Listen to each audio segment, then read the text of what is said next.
So, are you woke or are you awake? And I think there's a very important and clear distinction between the two, woke and awake, that is. So, as I see it and as I understand it, woke is a very ill-defined word. It is quickly and will soon become accepted in all dictionaries as an official English language word, right? But right now it's ill-defined, coming from, slang or whatever people would call the origin of any word, right? It's coming from a particular vernacular of a particular subset of a population, right? African American, most likely, black people.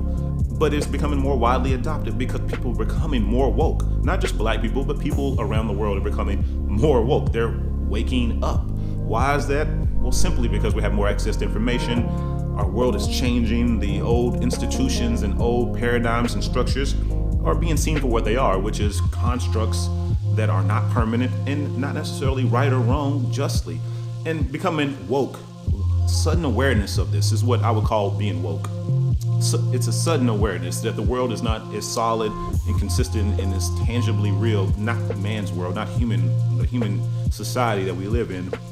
It's not as tangibly solid and real as you once thought it was. So you become suddenly aware to all of the problems that you were previously ignorant to, all of the inconsistencies, all of the injustices. You become suddenly aware of these things. And the natural inclination is to want to put these things right. You are now aware that the world is not right, but it's also not necessarily wrong. What we have when we are becoming woke is an awareness, but awareness is not understanding. And I understand that the natural inclination, when you become suddenly aware of injustices and things that are wrong, is to put them right. But in order to do that, you must understand. And in order to fix things, you must understand what is wrong and why. And I think the understanding is what leads to being awake, an awakening, whether it be intellectually or spiritually. I think both should be combined. An intellectual awakening would include and encompass historical knowledge, objectively from multiple different sources, scientific knowledge. You want to understand the physics, especially biology, physics. You want to understand the nature of this reality. You want to understand how things work, how the world works, and people's best explanation as to how this earth and things came into being. You want to understand spiritually, meditate. You want to understand what may be beyond you, what the underlying connection that we all feel between us is. That understanding can point you to a more solid and more likely cause of the things that you would like to put right. When you just become woke, the challenge and the problem, really, not more so to say the problem, is that we think we see, there's this thing wrong, let's fix that. There's this thing wrong, let's fix that. We see these things that that's causing a problem. This is an injustice. This is an issue. Well, let's change them. Let's fix them. But that is what happens when we have limited understanding and we're just coming online, really coming out of the matrix, becoming aware. Of course, that makes sense. But the understanding builds an ability to see the underlying cause of these injustices and why, and the historical knowledge shows you that these have been taking place throughout human history. You may not have been woke to that, you might not have been aware of that, but that is the case. So why do these injustices persist? Why is it that because I think when you're woke, you want to say, well, this system's wrong, we need to change this will be the better one. This group or this thing is wrong, we need to change this. And I don't disagree with anybody that a change is needed and a change is useful. But it must be well understood and thoughtful change, or else we're just messing things up and muddying the waters. And what you understand when you gain a deeper understanding, a broader understanding, a more healthy understanding, is that no matter that throughout history, through this economic and political system, through this societal structure, through this paradigm, through this cultural or ethnic mixing and lensing, whatever you want to, structure and order, hierarchy, whatever you want to call it, throughout them all, no matter what there's still been injustices, there's still been problems. There's never been a utopia in an objective sense. There have been some, theoretical or philosophical utopias in the past, but nobody can prove that was actually the case because there's no real written, strong evidence that was a utopia. But you'll see by gaining understanding, by moving past your sudden awareness and the natural inclination to fix the world. By gaining understanding, hopefully intellectually and spiritually, combining the two, you'll see that there is an underlying cause. There is an underlying theme that underpins all of the issues throughout human civilization's history. And that is us.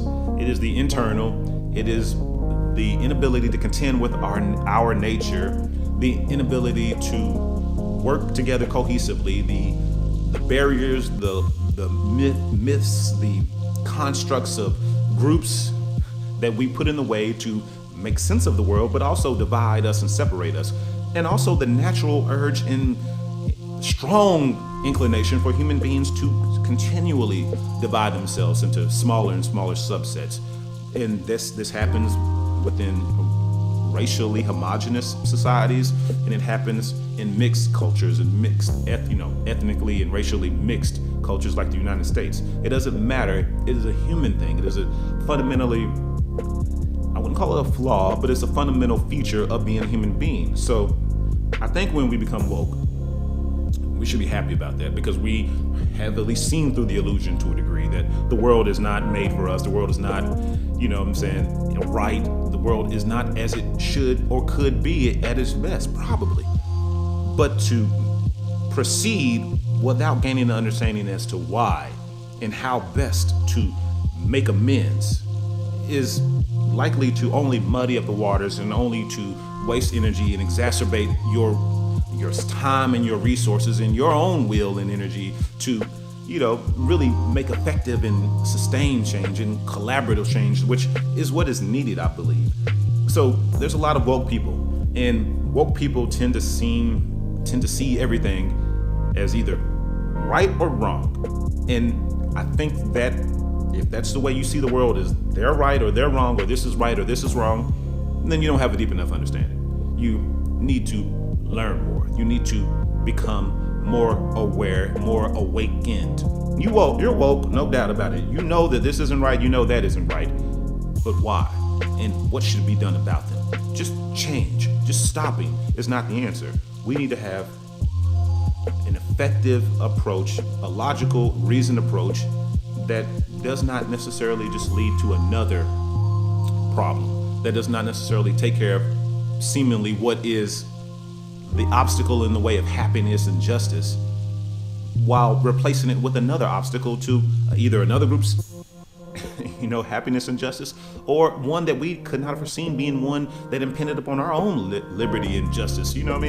Some things, some actions can be counterproductive in a way if we don't understand really what we're doing and what we're trying to address.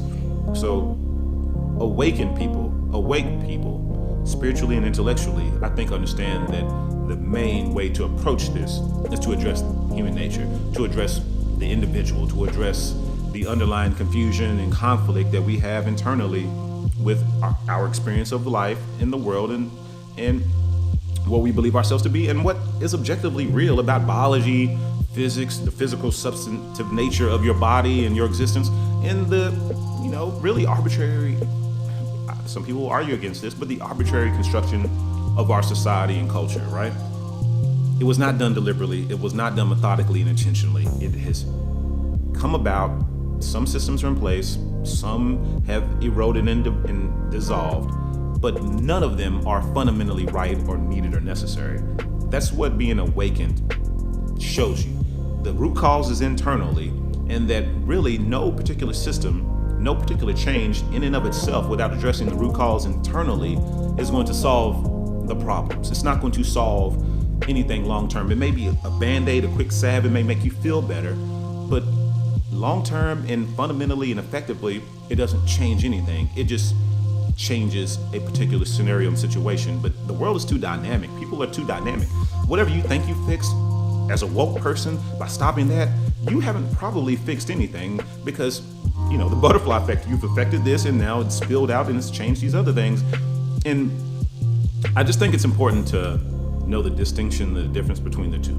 There's a lot of woke people, and they can be annoying, they can be kind of exacerbating, they can be kind of dumbfounding and confounding when it comes to trying to talk to and relate, because when you come online and you come out of the matrix and you are woke, you like, hell to hell with all of this, let's fix this. And anybody standing in the way and not actively pissed off and trying to solve these problems in the energetic and forceful and vigorous manner that we are is out of line and off base and probably in the enemy. But as soon as we see other people as the obstacle and not part of the solution, we've lost. We've missed the basis of it. There are ideas that are the problem. There are systems that are part of the problem. But people are only part of the solution. The reason that they may seem part of the problem is because of the ideas and the systems and the fabrications that they've constructed that allow them to be the way they are and persist in these ways that cause other people harm and damage. But they are not the problem. People are not the problem. People are people. People are what we need to solve the problem, and we need everybody on board, because forcing anybody to do anything against their own intellectual understanding by rule or by legislation, I think solves nothing. I think it solves nothing. I think it only pushes the ball down the road, creates resentment. I think we need to change minds. We need to change hearts. It sounds cliche, but we need to change minds and hearts. We need to change the way we interact with one another, and we need to change the way we construct societies and systems so that they're not inclusive in a way where it's all, but inclusive where it's the stereotypical way, but inclusive in a way where it affords each of us liberty and autonomy to pursue a life that is meaningful, worthwhile, and productive, and just one of our own choosing and design at the end of the day, right? So being woke, great. Doorbells. Just 1 second, sorry. Being woke, 1 second. Being woke, great. Understanding better. Being awakened, best, right? We move from woke to awaken through a deeper understanding intellectually and spiritually. So that's all I have to say about this. I got to get the door. This is a real life video, right? Lex Benjamin. Like and subscribe if you'd like to. Leave me a comment if you want. Tune in for the new videos and just think about it. Think about it. Being woke is great, but it's not enough. It's a start. You are started and you're on the right path, but don't stop there. Don't think you have the problem licked. Don't think you have the answers. Don't think you've solved anything, because you haven't. So that's all I have to say. Have a great day. Bye.